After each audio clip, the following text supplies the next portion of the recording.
di santaat yàlla bu baax. defe naa démb ak barki démb yëpp ñuy waxtaane muy à la barre jugement introspection plaidoirie dafa ñaari fan yi mujjee maa ngi nekkoon ci jigéen ñi ñoom ñëw yéeg à la barre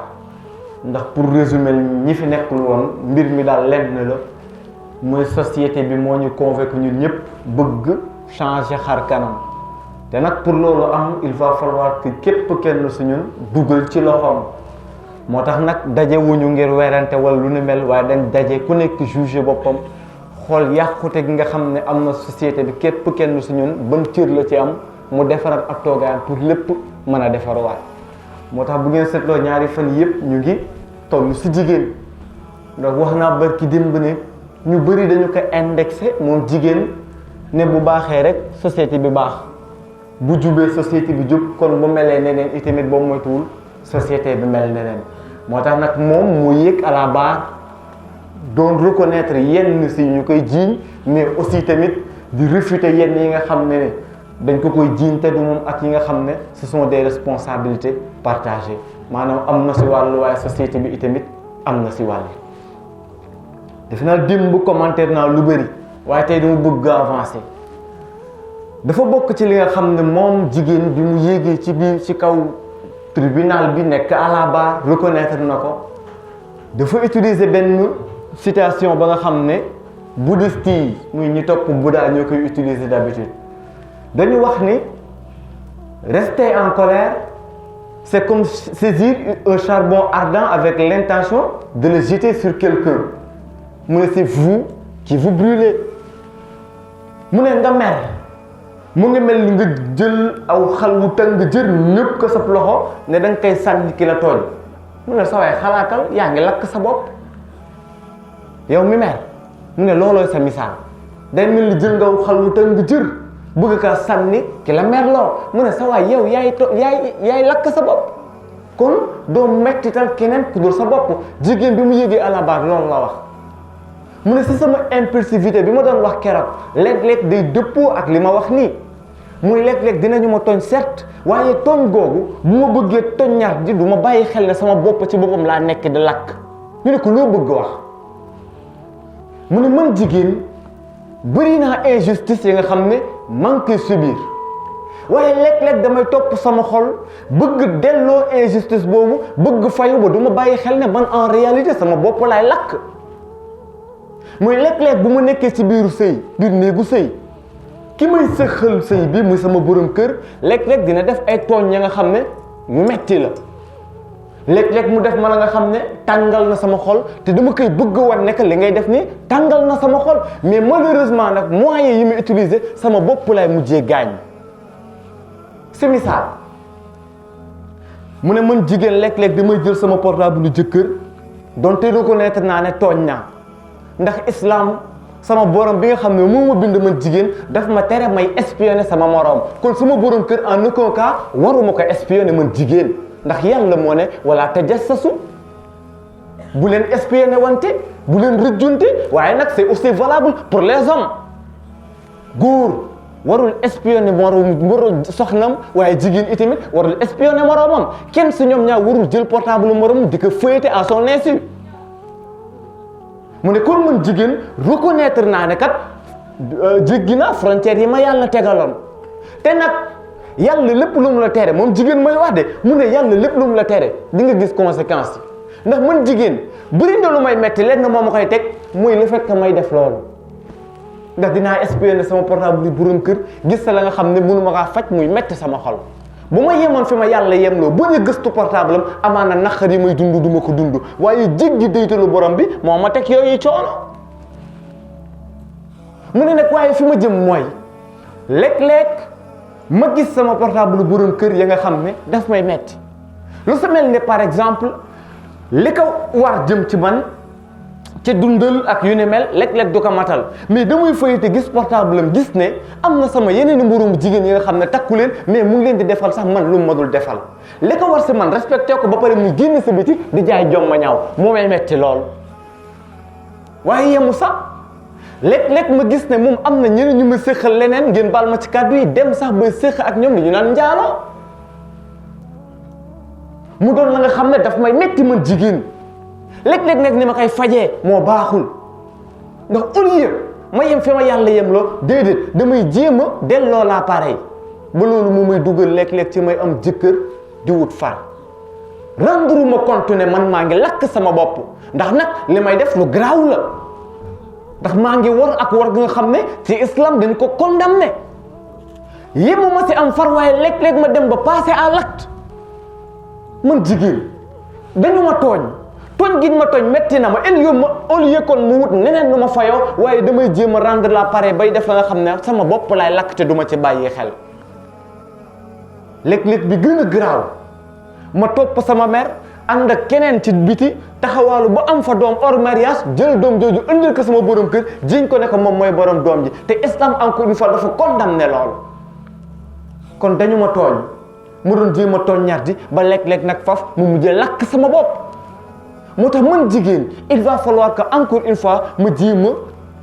maîtriser samay sentiments ba yenn nii bu ma mettee ma jéem kaa faj ci façon ba nga xam ne islam nangu na ko ma tijj parenthèse pour leeral li ma doon wax démb xam ngeen ne démb man naan am na yenn situation yi jigéen bu ci tollee mais mu tas sax moo gën mu nekk ci biir sëy bi yii da ci bokk bu la leeree ne dem nga ba lañ lay def metti la mu leer na ne dangaa nar a dem bay moy ji yàlla pour tooññat bi est-ce que doo sa génn bàkkaar bañ la saa fekk waaye mun jigéen yemu si mu ne bëgg na ay tamit suñuy waajur ñu bàyyi xel yenn mbir yi suñu yaay yi lekk-lekk du ñu bàyyi xel ne ñun li ñuy metti ñun jigéen ñoom ñoo ñu koy teg mu delluwaat ci solidarité féminine bi ma doon wax démb gis nga nit ki bu la bëggee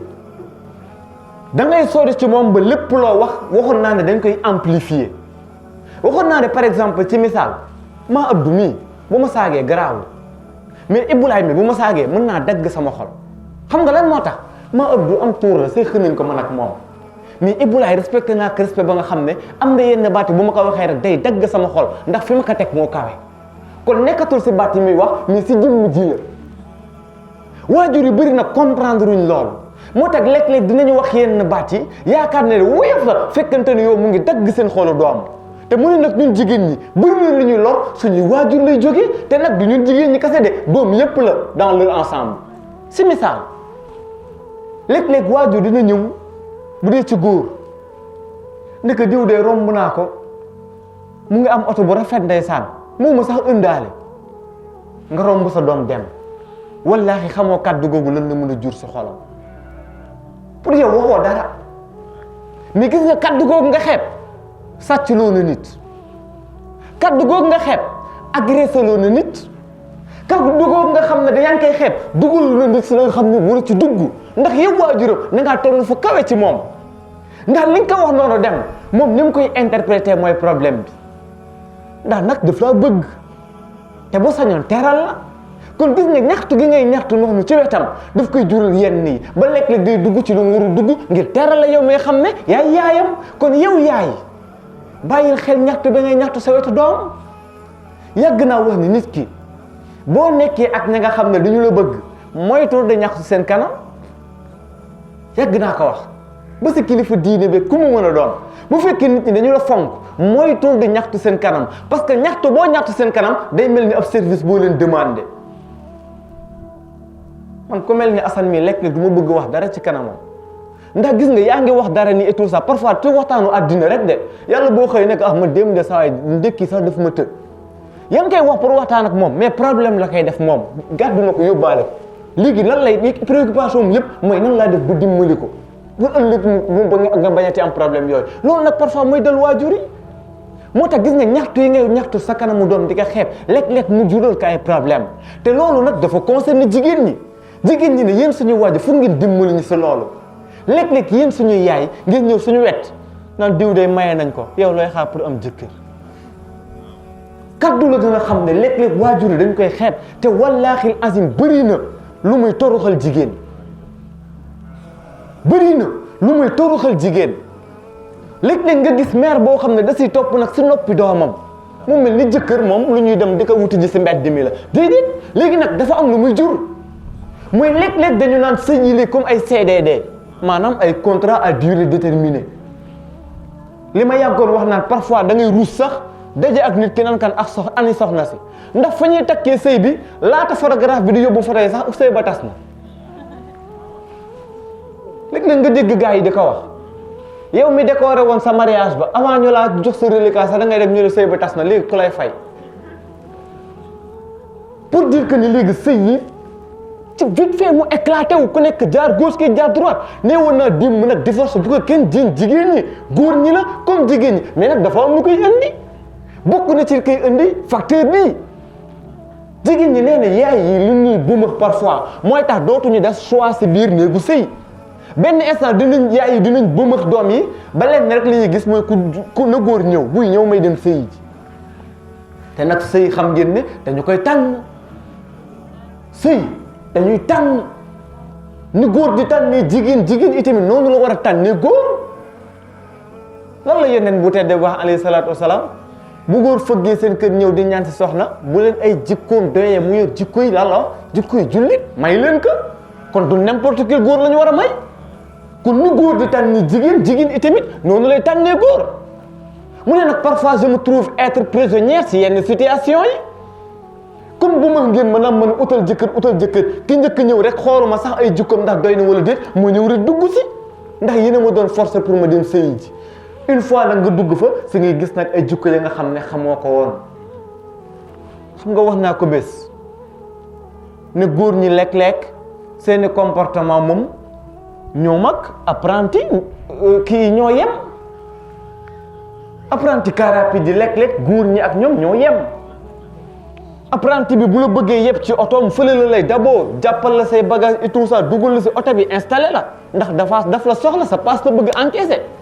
mais bu xasee encaissé sa passe lan mooy xew parfois boo nekk fëggal ma sax du la faale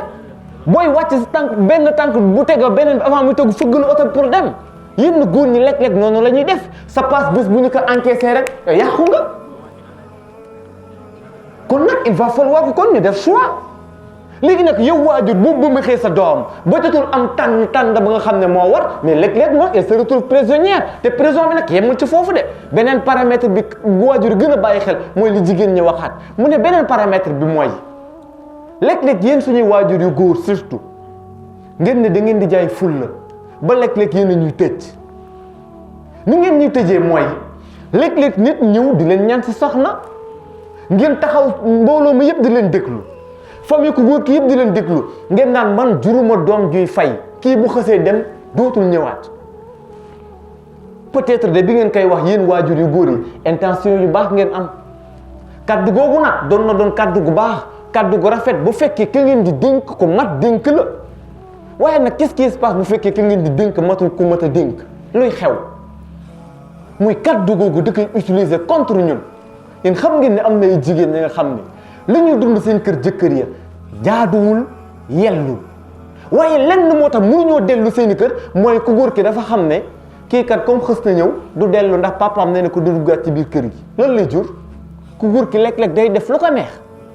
ndax day xam ne kii kat elle se retrouve prisonnière fii du dellu seen kër moo tax loolu mën na baax mais tamit am na ay conséquences yu négatives borom kër bul maye sa doom rek naan kii dootul ñëw si kër gi wala sa doom jël ay bagages am ñëw nga ne ko delluwaatul automatiquement kenn du ko def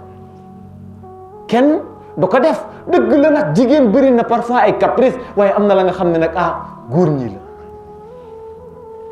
am na la nga xam ne booy gëstu société bi di xool li xew ci kër yi di nga xam ne am na yoo xam ne góor goo ko wax sànq nga sa doom am na góor yi nga xam ne amuñu xel kon boo ne leen sama doom du ñibbi sa war si kër gi jox nga leen aliment tey ñu taal daay gi te nag encore une fois jigéen ñu bëri elle se retrouve prisonnière ndax yooyu beneen bi mooy li tax ma naan dañu war a waxtaan ak seeni doom waajur yi mooy dafa am ay raisons ya nga xam ne léeg-léeg day xew te duñu la mën a wax exactement ne la problème bi lii la société sénégalaise moo demee na nga xam ne waajur yi dañoo def baara seen diggante ñoom ak seeni doom ba léeg-léeg doom yi duñu am aisance parfois ci waxtaan ak ñoom ci yenn mbir yi te léeg-léeg itamit kersa non seulement day daw mais itamit sutura day daw ba léeg-léeg yenn problème duñ la mën a wax exactement ne la nangam la dañuy nekk di la liyaar rek léeg-léeg nag ñu liyaar la nga naan kii dafa bëri fonto ay détails rek lay wax dellul sa kër gi nga toog da ngaa xam la fa toog waale bal leen ma nag si exemple yi may jël dañuy jàngale rek ngeen baal ma nag dañu naan nag diine amul kersa boo bëggee jàngale yenn yi léeg-léeg diine wax naa démb ne moo féete kaw borom kër gi góor kilifa la certes on n'en disconvient pas waaye nag kilifteefu góor kilifteefu yàlla moo ko féete kaw kon booy sàkku sa ngërëmal jëkkër da nga koy sàkku ci la nga xam ne yàlla digle na ko lu yàlla tere mënoo kaa def pour sàkku si sa mbégteem borom kër déedéet moo tax ma yàgg wax ne buñ na laan aljanna mu ngi sa suufu tànku jëkkër Cheikh Ahmadou Bamba waxoon na ko benn góor ba muy ñëw naan kaan sama soxna day génn na àddina ñaanal ko ba jekki saay moom waaye sa boppam mu naan kaan mais sax ñaanal naa ko te boo amee sama ngërëm rek waaw texe na Cheikh Ahmadou Bamba yi nekk yow ngërëmal kan nga am ngërëmal kan nga am léeg-léeg nga gis maa yore moo waxul diine waxaalewul diine ba pare mu ne moom aljanna jàmbur moo ko yor noo ko yore nan nga ko yore kon liñ la bëgg wax mooy sa borom kër sa nekk ak moom li koy conditionné muy digle islam bi ak tere islam bi kon sa borom kër wuroo sàkku mbégam ci la nga xam ne yàlla da ka tere moo tax Seydina Limaamu dégg ngeen ko bi mu ñuy wax mu nañu ngeen taxaw si déytal yàlla yi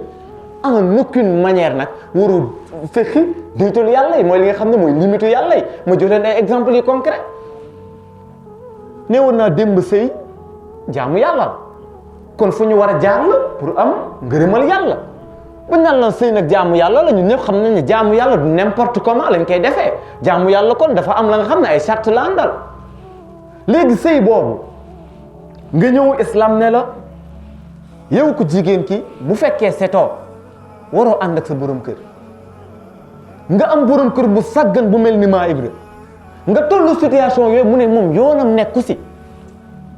day ànd ak moom waaw wala déet religieusement parlant islam laay wax day ànd ak moom sàkku mbégam waaw wala déet kan la war a topp si ñoom ñaar a taxaw yàlla moo taxaw sa jëkkër taxaw koo siy topp ngeen baal ma de dañuy jàngale rek am na la nga xam ne sa soxna donte li mu doon soxna c'est borom bi da ko tere muy ngeen baal ma borom ñaari tur yi fi ñuy ànd di fa sëyee ku góor ak ku jigéen dañu araamal ñu ànd fa léegi ku góor ki sàggan ba bëgg ànd ak moom soxnam foofu da koy autorisé da koy autorisé déedéet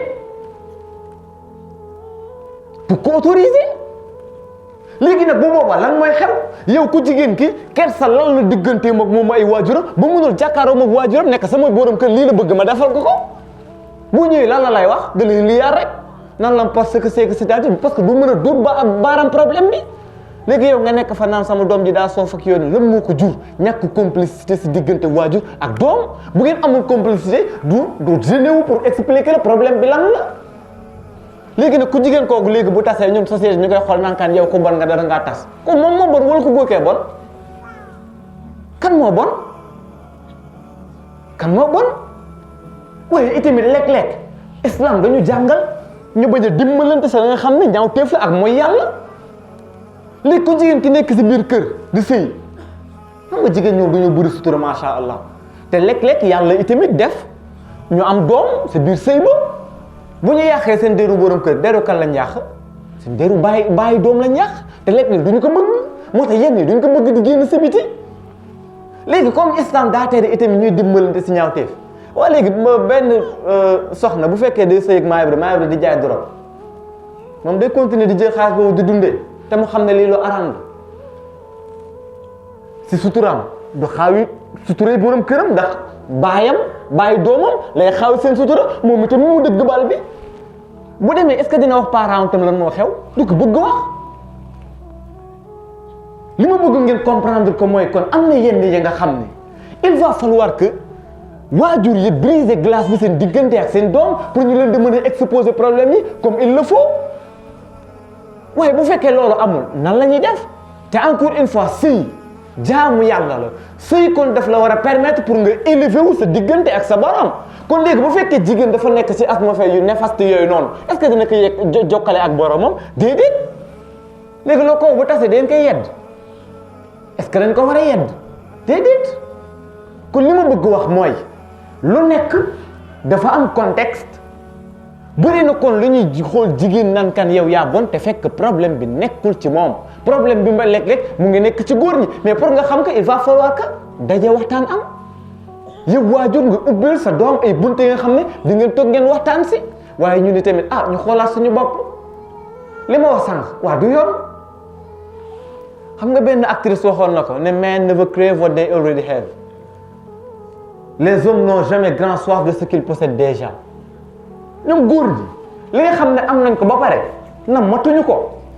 mais nag est-ce que jikkoy gor la waxoon naa ko du jikkoy gor waaye itamit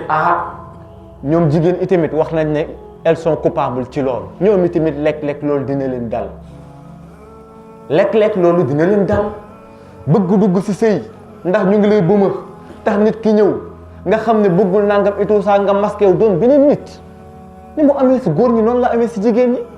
lekk-lekk ka ngay génnal ak ka ngay takk day mel ni deux personnes yu diamétralement opposé wu te yooyu noonu nag lekk-lekk muy indi CDD yi may wax mu mel ni sëy bi c'est à durée déterminée moo tax nañuy wanante nan la ñu mel yonent lan la wax man ghashana wa laysa minna celui qui nous trompe n'est pas des nôtres ki ñuy nax bokkul si ñun kon jullit bu góor beeg jullit bu jigéen ñun ñaar ñëpp dañoo war a véridique ku nekk si si ñoom ñaar wan moromam nan laa mel waaye naxante bee fi bëri nag ñu gis maa ngi ndeysaan moo gën a désordonné moo gën a nangam mais xolal bu ko ndaw si di seet si këram mur yi sax da koy fomp jël yére yi rangé jël néeg bi fobeeri et tout ça waajal mu ngi wan soxna si beneen xar kanam mais nag kenn mënul nëbb say jikko éternellement jigéen yooyu tamit pareillement am nay jikko yi nga xam ne kenn mënu ko nëbb éternellement yàgg-yàgg day feeñ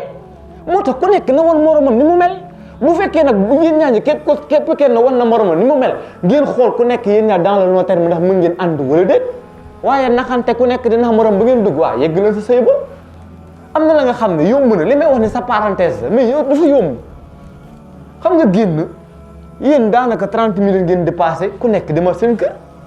30 minutes nag nëbb sa jikko yomb na 30 minutes yéen nëbb sa jikko yomb na waaye xaar leen ba ngeen ba mu sëy si ngeen war a xëy di yeewu ndaw kii di gis ay laasi moromam te mosu kaa gis kii di gis foroxaay morom mosu kaa gis boobaa na ngeen di xam ne lépp dëgg la lépp dëgg la kon am na ya nga xam ne dañ ciy bàyyi xel dernier point bi fi may tëjee ci wàllu boobu jigéen ñi ba tey itamit nee nañu ñoom reconnaître nañ ne yenn yi tamit seen faute la ñu ne lan ngeen reconnaître muy seen faute muy parfois nous nous laissons influencer par les autres ñun jigéen ñi lekk-lekk dañuy bàyyi suñu moroomi jigéen di ñu influencer lan laa bëgg wax par foofu muy lekk-lekk ñun jigéen yàlla dina def suñu borom kër day mu ngi góorgóorlu te avant mu ñuy takk kat moom day wan nañu moom mooy kan si wàllu alalam wan nañu fan la dooley mi yem waaye ñun lekk-lekk dañuy jël suñu bët di ko dawal suñuy morom di gis seen borom kër di leen jëndal ay oto ay chocolat ay fleurs et tout ça ñu teg suñu bët si ñoom ba mujjee xeeb suñu borom kër li mu ñuy defal ba pare nag di nattee mbëggeelam par rapport ak ñooñu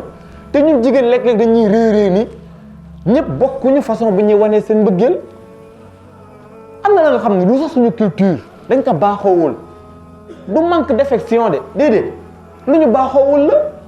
am na ka nga xam ne moom buy wane mbëggeelam noonu la koy wane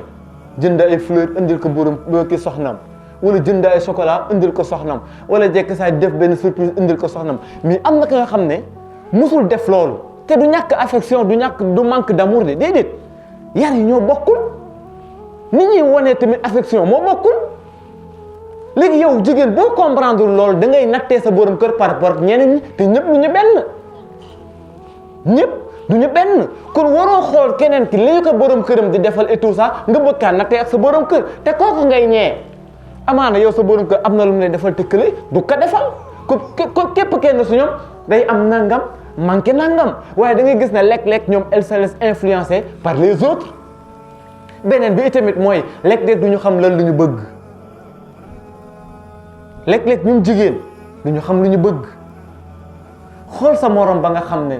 célibataire la nga bëgg mener une vie bu semblable ak moom mënul ne. nga gis ne sa morom moom am na liberté moo ngi dem sabar ga moo ngi dem tànn biir ga moo ngi dem xew ya moo ngi dem nangam nga ne yow da ngaa bëgg am liberté boobu mënul ne.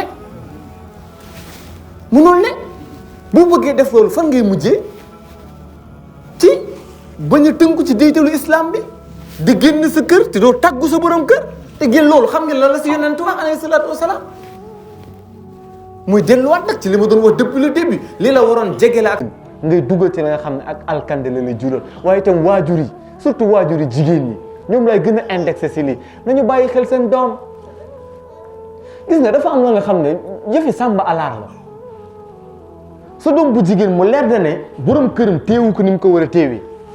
au lieu nga soutenir sa doom doo ko def kan ngay soutenir damay sóoraale waa mbedd mi moom kat bu tasee dañ naan man ndeyam maa nangamul léegi kon dama koy forcer sëy bi te xam nga ne kii ay souffrance rek la fa nekkee lu ko jar yow sa doom nga war a lijjanti wala waa mbedd mi. bëri na jigéen yu sëy yi nga xam ne amuñu benn apport amuñu benn soutien venant de leurs parents te ñun doo si waroon jiitu waaye di lijjanti waa mbedd ba sa doom buy souffrir sax nga leen souffrir waaye sëy bu du fa jóge au nom de quoi. question bi nag bi jigéen ñi posé ma koy wàccee yéen ñëpp ku nekk na ko yóbbaale sang bu tedd bi alayhi salaam moo ne ku jigéen bu fekkee muñal na borom këram ëllëg suñu borom ba dina ko fay yoolu soxna rahmata ma nga xam ne mooy soxna yonent yàlla Ayyub alayhi salaam waaye jigéen ñi dafa am lu ñu laaj ci tribunal bi mooy muñ googu yonent bi dañu sant alayhi salaam fan la tàmbalee ak fan la yem yonent ndax lépp la ñu muñ loo yonent muñ loo gi ñuy muñ loo fan la tàmbalee ak fan la yem islam ndax lépp la muñ loo jigéen bu ma tontul kenn nag yéen ñëpp yóbbaale leen ko wa axir da'waana an alhamdulillahi rabbil alamin